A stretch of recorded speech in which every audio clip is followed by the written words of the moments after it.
دولت مل گئی، اتنا بڑا خزانہ تھا اس کے پاس کہ قرآن کہتا ہے کہ ایک جماعت مل کے صرف خزانے کی چابیاں اٹھاتی.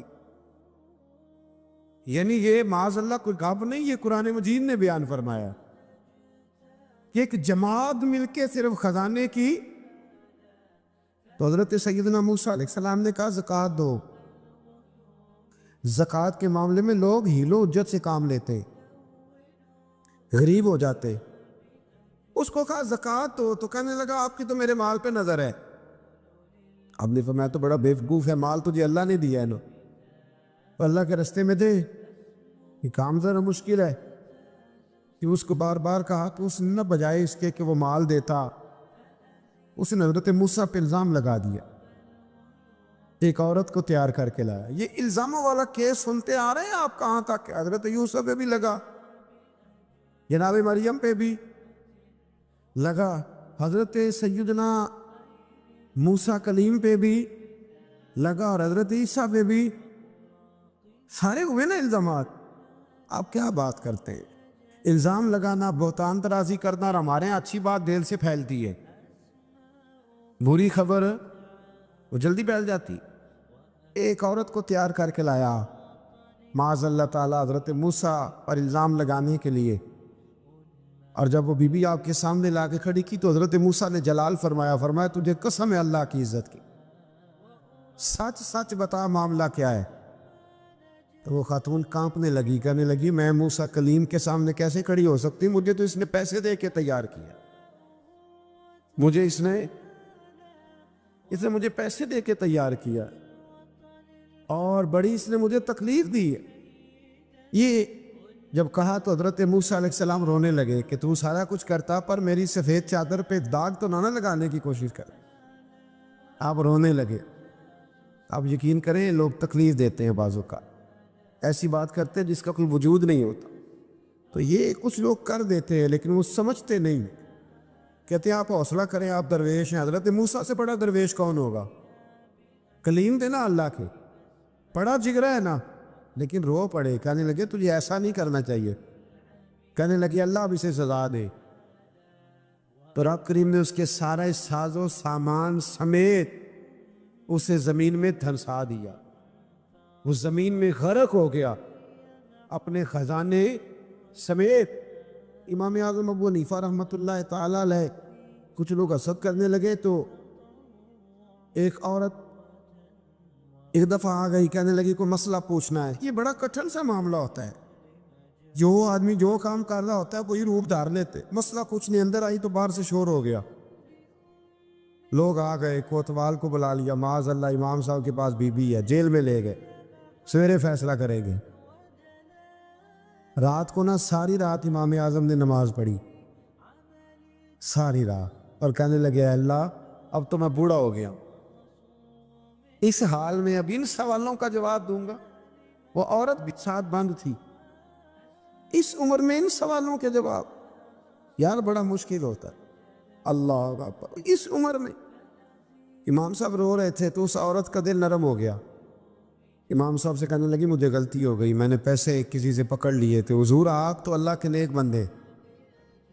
امام صاحب کہنے لگے اب ایک نیکی کر، کوتوال سے کہہ کہ مجھے کوئی تکلیف ہے تو میں دوا کھا کے واپس آ جاؤں گا. تو وہ کوتوال تو پہلے ملا ہوا تھا، اس نے اس کو کہا کہ مجھے کوئی تکلیف ہے میں گھر جاتی ہوں، دوا کھا کے واپس. امام صاحب نے سمجھا دیا. وہ گئی تو جو برقع اس نے پہنا ہوا تھا نا، نقاب ساری عورتیں، وہ جا کے اس نے امام صاحب کی بیوی کو دیا. امام صاحب نے اس کو سمجھا کے بھیجا تھا. وہ برقع گھر لے گئی اور جا کے زوجہ کو ساری بات سنائی. وہ دوائی کھانے گھر چلی گئی اور زوجہ برقع پہن کے تھانے آ گئی. سویرے قاضی کے سامنے بھیج ہوئے تو کہنے لگا جی آپ اتنے بزرگ ہو کے عالم ہو کے بیوی کے ساتھ اکیلے. فرمایا میری بیوی ہے تو میں نے اکیلے ہی ہونا تھا اس کے ساتھ، اور کس نے ہونا تھا؟ جناب آپ کی بیوی. فرمایا بلاؤ میرے سسر کو، اور بلاؤ محلے کی 10-12 عورتوں کو بھی دیکھ لے. انہوں نے دیکھا تو امام صاحب کی بیوی نکل آئی. وہ جتنے تھے نا الزام لگانے والے وہ اب غور سے دیکھ رہے تھے. تو ایک کہنے لگا امام صاحب سے یہ کیا ہوا؟ فرمایا قرآن ہے وَتُعِزُّ مَن تَشَاءُ وَتُذِلُّ مَن تَشَاءُ. یہ قرآن ہے. ہونا کیا تھا؟ رب نے اپنا وعدہ سچا کر کے دکھایا ہے.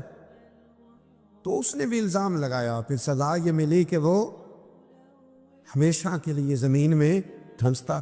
دولت کون دیتا ہے؟ اللہ دیتا ہے نا، تو اگر اللہ کہے تھوڑی سی واپس بھی کرو، بندیاں دے خرچے بات جانتے تھے، تھوڑی سی واپس مانگ لے تو ہاتھ تنگ ہو جاتا ہے۔ ایک خاتون نے ایک دفعہ مجھے پیغام دیا تو میں بڑی اس کی بات سن کے مجھے عجیب لگا۔ وہ کہنے لگی کہ دوسری جگہ میری شادی ہوئی ہے، مجھے طلاق ہو گئی تھی، تو مجھے ایک تانا روز سننے کو ملتا ہے تو اتنی اچھی ہوتی تو وہاں نہ رہ لیتی۔ تو بھئی یہ کتانے والی بات ہے، کو ضروری ہے کہ بیوی غلط ہوتی ہے تو طلاق ہوتی ہے؟ اللہ کے محبوب علیہ السلام کی 2 صاحبزادیوں کو ابو لہب کے 2 بیٹوں نے طلاق بھیج دی تھی، کس کی غلطی تھی؟ تو آپ کیا کہہ سکتے ہیں یہاں کیوں طلاق؟ تو اتنی جلدی بات تھوڑی کر دیں گے آپ، تھوڑی احتیاط فرمائیں بولنے۔ حضرت عبداللہ ابن عباس فرماتے ہیں میرے نبی پاک علیہ السلام نے میری تربیت فرمائی، اور محبوب پاک علیہ السلام نے فرمایا عبداللہ یاد رکھنا، یہ نوجوان دوست میری بات لکھ لیں، پریشان لوگ میری بات لکھ لیں، جن کے پاس قوت فیصلہ نہیں وہ اس بات کو لکھ لیں۔ حضرت عبداللہ ابن عباس فرماتے ہیں میرے نبی پاک علیہ السلام نے مجھ سے فرمایا تھا عبداللہ سن، اگر ساری دنیا مل کے تیرا کوئی نفع کرنا چاہے کر نہیں سکتی جب تک میرے رب کی رضا نہ ہو، اور فرمایا ساری دنیا مل کے تیرا کچھ بگاڑنا چاہے تو عبداللہ بگاڑ نہیں سکتی جب تک رب کریم کی حکمت کا تقاضا نہ ہو۔ لوگوں سے ڈرنا، لوگوں کی طرف دیکھنا، ماحول دیکھ کے اپنے راہ کا تعین کرنا، ہر بندے کے خیالات کے مطابق ڈھلنے کی کوشش کرنا، فلانا نہ ناراض ہو جائے، فلانا نہ ناراض ہو جائے، وہ جس نے ہونا ہو جائے، بس رب رسول ناراض نہ ہو۔ اپنی زندگی میں اپنے مالک کو مولا جان کے، بل اللہ مولاکم، اللہ تمہارا مولا ہے، وَهُوَ خَيْرُ النَّاصِرِينَ، وہ بہترین مددگار ہے۔ توجہ جب بھی کریں رب کی جانب کریں، اپنے دل کا قبلہ درست رکھیں، سوچوں کے زاویے سیدھے رکھیں۔ میرے بھائی مالک جب بندوبست کر دے نا، جب مالک بندوبست کر دے پھر ایسا بندوبست کرتا ہے کہ لوگوں کے پاس نا چارہ نہیں رہتا۔ حضرت مریم رضی اللہ تعالی عنہا پاک باز تھی، مسجد میں رہی تھی، پر مالک کی حکمت کے تقاضے بڑے عجیب ہیں نا۔ پھر جناب مریم کو اللہ تعالیٰ نے بغیر شوہر کی اولاد عطا کر دی۔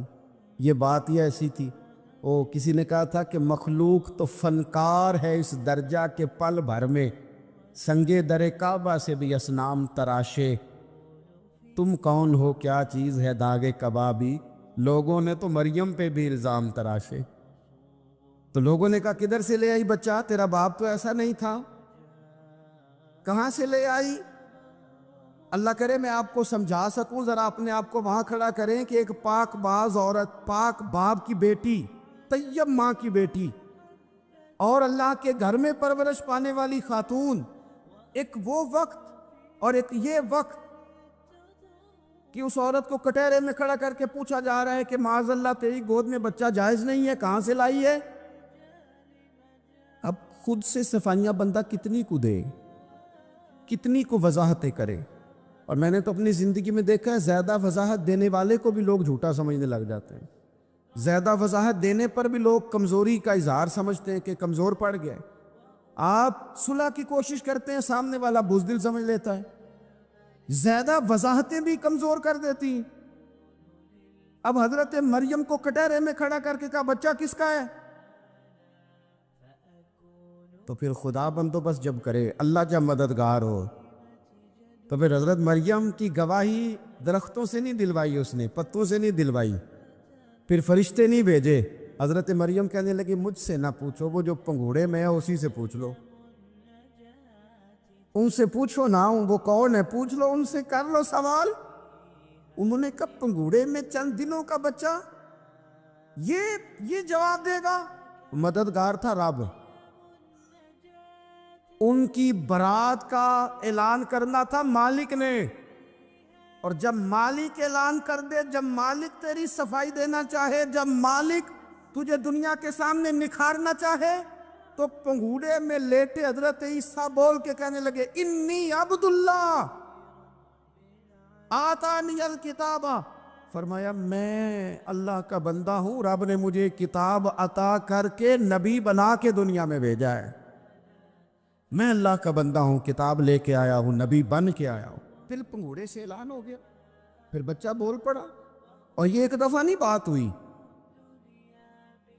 یہ بنی اسرائیل میں ایک جریج نام کے شخص بھی تھے جو نماز پڑھ رہے تھے، بعض نے لکھا ہے نفل نماز تھی، اماں نے پکارا تو آئے نہیں، تو ماں کے منہ سے نکل گیا تو اتنی دیر تک مرے گا نہیں جب تک کسی بے حیا عورت کا منہ نہ دیکھ لے۔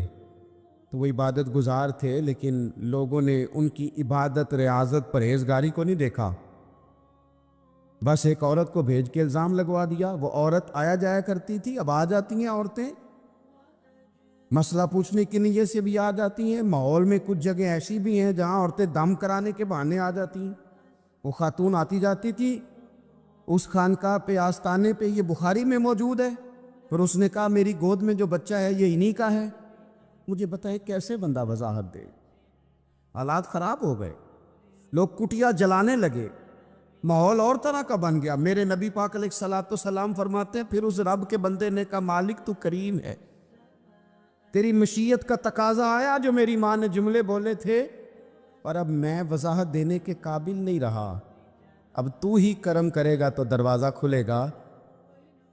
تو وہ چند دنوں کا بچہ پنگوڑے میں بول کے کہنے لگا میں اس درویش کا نہیں، میں تو فلانے چرواہے کا بچہ ہوں، وہ جو بکریاں چراتا ہے۔ رب کی مدد کو پکاریں، اپنے ساتھ اپنے مالک کی مدد کو شامل کریں، تھوڑے رزق پر بھی گزارا اچھا ہونے لگ جائے گا۔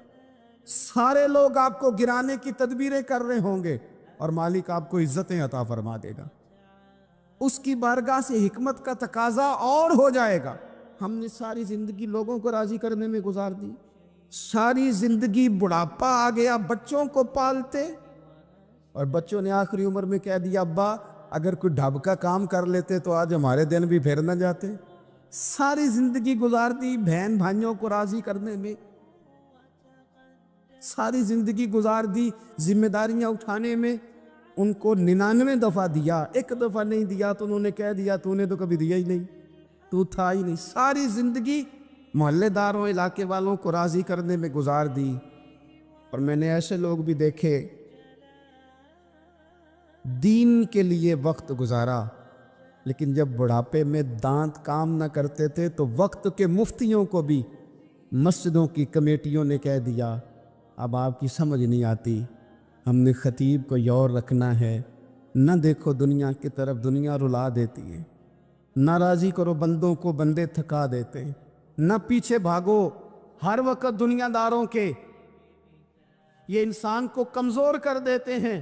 وہ تو کریم ہی بڑا ہے، 2 آنسو زمین پر بعد میں گرتے ہیں، بندے کے گناہ سارے پہلے معاف فرما دیتا ہے۔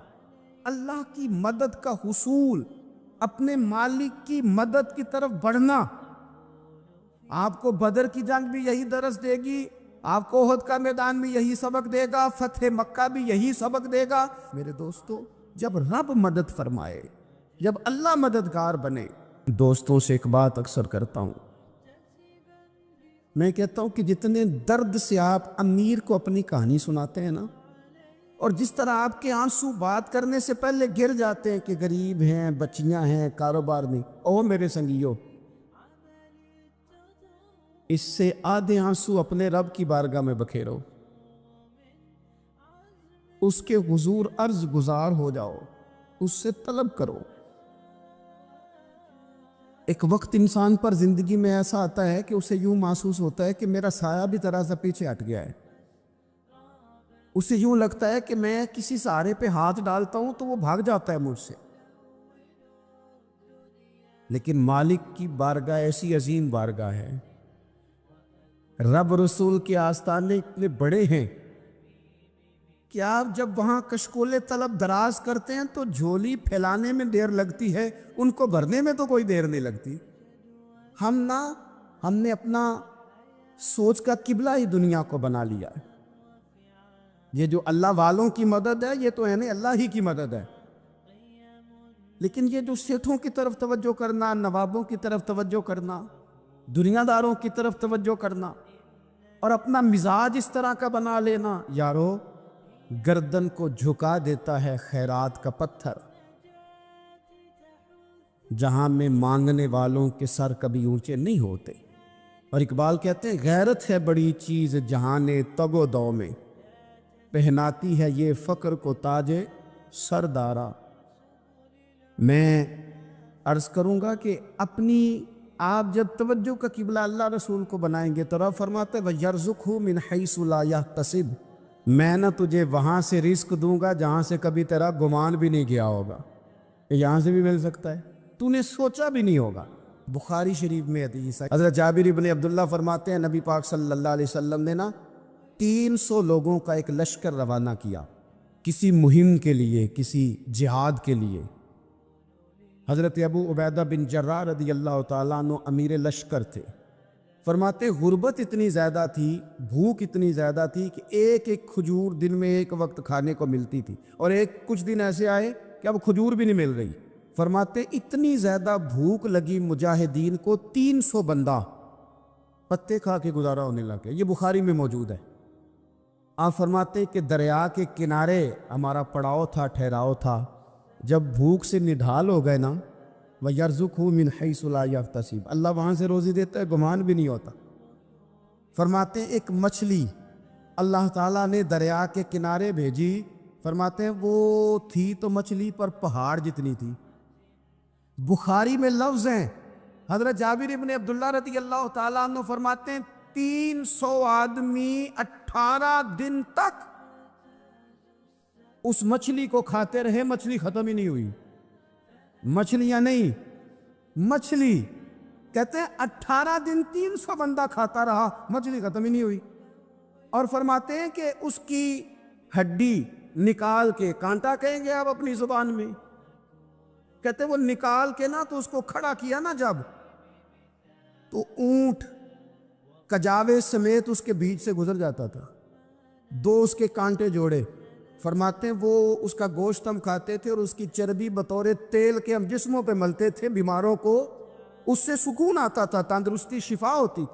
فرماتے ہیں ہم کھایا بھی ہم نے، اور کچھ لے کے ہم مدینے بھی گئے، اور قربان جائیں نبی پاک نے بھی اس میں سے کھایا۔ ہم نے عرض کی حضور یہ معمہ کیا ہے، یہ ماجرا کیا ہے؟ تو محبوب نے فرمایا تمہارے پاس غذا نہیں تھی، رب نے تمہارے لیے بندوبست کیا ہے، اللہ نے تمہیں دیا ہے۔ مکان شروع کر لیا ایک صاحب نے، وہ مکان بنانے لگے، آپ وہ حساب لگا رہے ہیں، کہتے ہیں میرے پاس اتنے پیسے ہیں، اتنے میں نے فلانے دوست سے کہنا ہے اس نے دے دینے، اتنے فلانے رشتہ دار سے کہنا ہے اس نے دے دینے، اتنے فلانے سے کہنا ہے اس نے دے دینے۔ یہ ساری کاپی بنا کے مکان شروع کر لیا۔ جو روز کہتا تھا کوئی حکم ہو جاتے 10 ہی، سب سے پہلے اس کو کہا میاں پیسے چاہیے دین، وہ کہندا ہو کل ہی منڈا ٹوریا ہے، کہتے تو پرسوں 10 داتے لب جانے سن۔ میں آپ کو اپنے تجربے کی بات بتا رہا ہوں۔ یہ لوگوں کا خیال ہوتا ہے کہ آپ سٹارٹ کریں فلانا کام، ہم آپ کے ساتھ ہیں، اللہ کا ہی کوئی نظام ہے، وہ بالکل بھی نہیں ساتھ ہوتے۔ لیکن ایسا نہیں ہے کہ کوئی ساتھ نہیں ہوتا، اللہ تعالیٰ بڑے اسباب پیدا کرتا ہے، وہاں سے دیتا ہے جہاں سے گمان بھی ہمارا یہ ذہن بن جاتا ہے، ہم ساری اپنے حساب سے چلتے ہیں، اتنے رشتہ داروں سے، اتنے کون آپ کے ساتھ چلے گا، سوال ہی نہیں پیدا ہوتا۔ یہ سارے کام چھوڑ کے سب سے پہلے 2 رکعتیں پڑھو، اپنے رب کی بارگاہ میں، رسول کائنات کی بارگاہ میں گزارشات اور استغاثے پیش کرو، وہاں سے خیر طلب کرو۔ دنیا دار کیا دیں گے، کیا دے سکتے ہیں، کیا حیثیت ہوتی ہے کسی، اللہ کہتا ہے وہاں سے دوں گا۔ تو جو اللہ مال دے وہ لینا چاہیے کہ رشتہ داروں کا مال دیکھنا چاہیے؟ جو اللہ دے وہ لینا چاہیے کہ سیٹھوں نوابوں کی جیبیں دیکھنی چاہیے؟ جو اللہ دے وہ قبول کرنا چاہیے یا دیکھنا چاہیے کون سا آدمی کہاں پہنچ گیا؟ چھوڑو، اپنی مٹی پہ چلنے کا سلیقہ سیکھو۔ کسی کے سنگ مرمر پہ چلو گے تو پھسل جاؤ گے۔ مدد اللہ سے چاہیں، اپنی توجہات کا مرکز رب رسول کی ذات پر بنائیں، پھر آپ محسوس کریں گے کہ بڑی جلدی اللہ تعالیٰ کی مدد آنے لگی ہے۔ کبھی آپ صرف کہہ دیں میرا رب میرے ساتھ ہے، اس لفظ میں اتنی طاقت ہے کہ دشمن ویسے زہر ہو جاتا ہے۔ زندگی میں کسی سے بھی لڑائی ہو تو اچھی طرح سوچ لیں کہ اللہ اس طرف ہے یا اس طرف ہے۔ اگر آپ زیادتی پہ ہیں تو پھر رب مظلوم کی جانب ہے۔ اگر اللہ کی مدد آپ کے ساتھ ہے تو دنیا کی کوئی طاقت آپ کو گرا نہیں سکتی، اور اگر آپ مظلوم کے مقابلے میں ظالم بن کے آپ کھڑے ہو گئے ہیں اور آپ نے رویہ وہ اختیار کیا ہے کہ جس میں مدد نہیں آئے گی، تو پھر یاد رکھ لیں کہ آپ کوئی بھی ہیں، کہاں بھی ہیں، آپ کمزور ہیں۔ طاقتور تھے ابتدائے اسلام میں، ظاہری طاقت تھی کفار مکہ کے پاس، وہ ڈنڈوں سے مارتے تھے غریبوں کو، ان کے ہاتھوں میں ڈنڈے تھے، پر خدائی طاقت ان مظلوموں کے ساتھ تھی۔ صاحب زرقانی نے لکھا ہے، حضرت زنیرہ رضی اللہ تعالیٰ عنہ ایک لونڈی ہیں، غریب ہیں، ماڑے دا کی کام محمد نہ سجانا یا رونا، غریب سادی بی بی اور لونڈی کنیزہ، ایک مشرک کی کنیزہ تھی، انہوں نے کلمہ پڑھ لیا، وہ ڈنڈوں سے مارتا، دروں سے مارتا، تکلیف دیتا۔ حضرت زنیرہ رضی اللہ تعالیٰ عنہ کو اتنا مارا، اتنا مارا۔ اب آپ ایک اور پہلو پر بھی غور کریں، مار بھی پڑ رہی ہے پر خدا ادھر ہی ہے، اللہ کی مدد ادھر ہی ہے۔ رب کہتا ہے کہ پہلے تو صبر کرنا، ان اللہ مع الصابرین، تو صبر کرے گا تو پھر رب کی معیت ملے گی، ذرا ٹھہرنا، تو تھوڑا ڈٹنا۔ ان الذین قالوا ربنا اللہ ثم استقاموا تتنزل علیہم الملائکہ، تو کہے اللہ میرا رب ہے، پھر تو پہلے ڈٹ، پہلے تو نے ڈٹنا ہے۔ ثم استقاموا، جو ڈٹ گیا، تتنزل علیہم الملائکہ، ڈٹنے والے کے لیے مدد آتی، پہلے تھوڑا ٹھہرنا پڑتا ہے، پہلے تھوڑا صبر کرنا پڑتا ہے، حوصلہ کرنا پڑتا ہے، اس کے بعد مدد آتی۔ مار پڑ رہی ہے، مارا جا رہا ہے، حضرت زنیرہ کو ان کا مالک جو ہے ظاہری آقا وہ مار رہا ہے، یہ کنیزہ ہے، اتنا مارا، اتنا مارا، ان کی بینائی چلی گئی، نظر آنا بند ہو گیا۔ ابو جہل آیا اور کہنے لگا زنیرہ دیکھا نا ہمارے بت تیری آنکھیں لے گئے، معاذ اللہ، لات و منات ہمارے بتوں نے تجھے اندھا کر دیا۔ اب ایسا نہیں ہے کہ بی بی روتی جا رہی ہے، روتی جا رہی ہے، مایوسی مایوسی، معاذ اللہ، پریشانی، غریبی بڑی ہے، پوچھنے والا کوئی نہیں، یہ باتیں نہیں۔ کیا جملے ہیں خاتون کے، کیا لفظ ہیں۔ ابو جہل نے تنزیہ کہا، معاذ اللہ، کہنے لگا دیکھا نا ہمارے بتوں نے تجھے اندھا کر دیا۔ تو جناب زنیرہ آنکھوں کی بینائی گئی ہے، رات کو گئی ہے، دکھ ابھی تازہ ہے، لیکن اللہ پہ جو توکل ہے، اپنے مالک سے جو رشتہ ہے، وہ اتنا مضبوط ہے، اتنا طاقتور ہے، اس میں اتنی گہرائی ہے کہ حضرت زنیرہ بول کے نا اتنی قوت سے بولی، اتنی طاقت سے بولی کہ پورے کفر پر لرزہ طاری ہو گیا۔ فرمانے لگی تمہارے پتوں کی کیا اوقات ہے کہ وہ میری بینائی لے جائیں، یہ میری رب کی حکمت کا تقاضا ہے۔ جب تک اس نے چاہا زنیرہ دیکھتی رہی، اور جب اس نے چاہا زنیرہ کی آنکھوں کی بینائی چلی گئی، اور اگر وہ چاہے گا نا تو بینائی واپس بھی کر دے گا۔ اگر ہو ذوق یقین پیدا تو کٹ جاتی ہیں زنجیریں، اگر وہ چاہے گا تو بینائی آ بھی جائے گی۔ حضرت زنیرہ نے رات کو یہ لفظ کہے، ابو جہل اور سارے کفار ڈر کے سن کے چلے گئے، آپ اطمینان سے آ کے بستر پہ سوئی۔ جب سویرے اٹھی تو اللہ نے آنکھوں کی روشنی واپس کر دی تھی، آنکھوں کی۔ اب چھڑی پکڑی ہے، بازاروں میں گھومتی ہے، کہتی ہیں بلاؤ کدھر ہے تمہارے لات و منات، دیکھو میرے رب نے روشنی واپس کر دی۔ آ کر میرے ساتھ ادھر آ، ستمگر ہنر آزمائے، تو تیر آزما ہم جگر آزمائے۔ بیمار لوگوں یاد رکھو، کہہ دیا ڈاکٹر نے کہ تو بڑا بیمار ہے، تو بڑا کمزور ہے، یہ ہو گیا وہ ہو گیا، تو ڈاکٹر اپنے علم کے مطابق بات کر رہا ہے، ہوگا تو وہ جو میرا رب چاہے گا۔ کمزور ہو جانا، پریشان ہو جانا، تکلیف میں آ جانا، پتہ نہیں بات ہو گئی ہے تو جانے کیا ہو جائے گا۔ اپنی زندگی کے اندر اپنے رب سے رشتہ مضبوط کرے، رسول کائنات سے رشتہ مضبوط کرے، اللہ والوں سے رشتہ مضبوط کرے۔ حضرت زنیرہ نے پیغام دیا کہ زندگی میں جو جینا چاہتے ہیں تو وہ رب کا نام لے کے جی سکتے ہیں، جو اپنی زندگی میں خوشیاں دیکھنا چاہتے ہیں تو رسول اللہ کے نام پر خوشیاں دیکھی جا سکتی ہیں. توکل کی بنیاد پر بندہ خوشیاں لے سکتا ہے.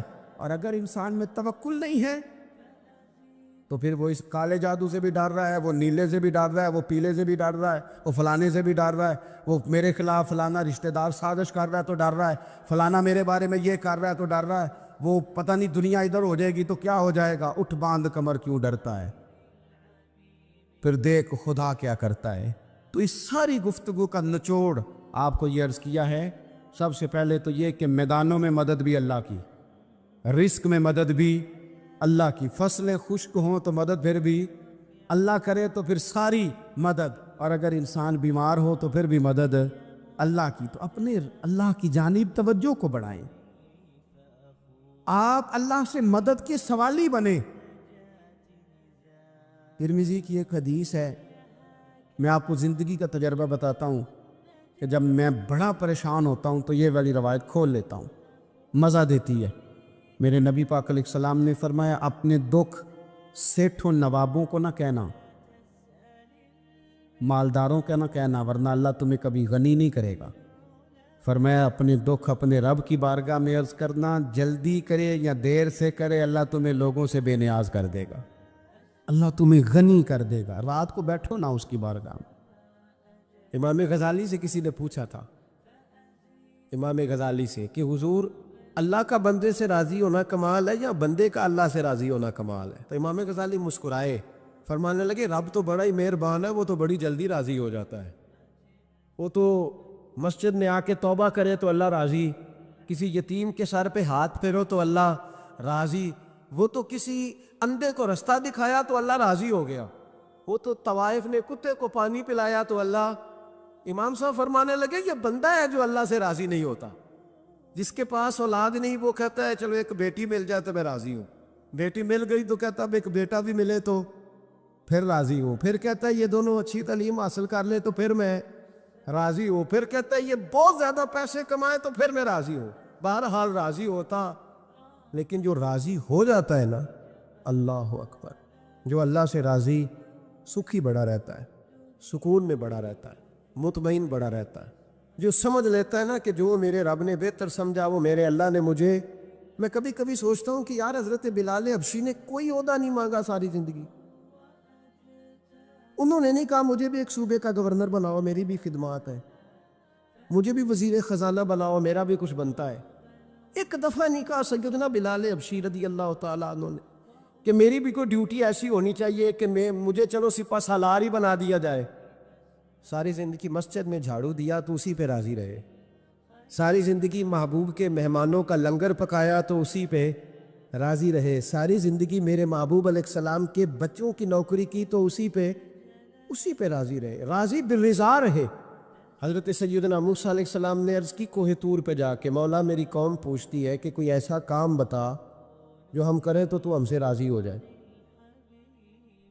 حضرت موسیٰ کی قوم کا خیال تھا کہ تہجد کا حکم آئے گا تو پڑھیں گے, صدقات کا حکم آئے گا تو دیں گے, جہاد کی بات ہوگی تو کریں گے. کچھ جو نیک لوگ تھے ان میں سے انہوں نے یہ پیغام دیا کہ مالک ہمیں بتائے کہ وہ کس کام پہ راضی ہوتا ہے, ہم وہ کام کریں تاکہ اللہ ہم سے راضی ہو جائے. حضرت موسیٰ کلیم کہتے ہیں میں نے عرض کی مولا میری قوم پوچھتی ہے کہ کون سا ایسا کام کریں کہ تو راضی ہو جائے. تو رب کریم نے ارشاد فرمایا موسیٰ کہتے میرا خیال تھا کوئی لسٹ ملے گی, لیکن مالک نے ایک جملہ کہا, ایک جملہ, اور تفسیروں کے دریاب آ دیے.